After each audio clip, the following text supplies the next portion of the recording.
ఈ రోజుల్లో చాలామంది మిత్రుల వద్ద బంధువుల వద్ద అప్పుగా తీసుకొచ్చుకుంటున్నారు డబ్బులు.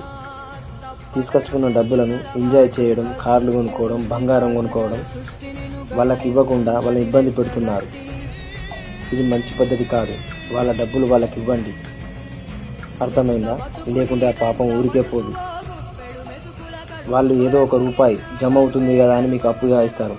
అలాంటి డబ్బులను మీరు ఎంజాయ్ చేయడం, వాడుకోవడం ద్వారా వానికి ఇవ్వకపోగా వాడిని ఇబ్బంది పెట్టడం ఇది మంచి పద్ధతి కాదు. దయచేసి అర్థం చేసుకోండి. ఎందుకు చెప్తున్నామంటే వాని బాధ మాత్రం ఆ పాపం ఊరికే పోదు.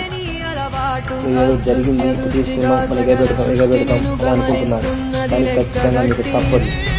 ఆ పాపం ఊరికే పోదు. ముందు పెద్దవాళ్ళు అనేది మన పిల్లలకైనా తగులుతాయి, కానీ అది ఒకప్పుడు మాట, ఇప్పుడు మాట వెంటనే తగులుతుంది. గుర్తుంచుకోండి. వాటి డబ్బులు వాడికి ఇవ్వండి.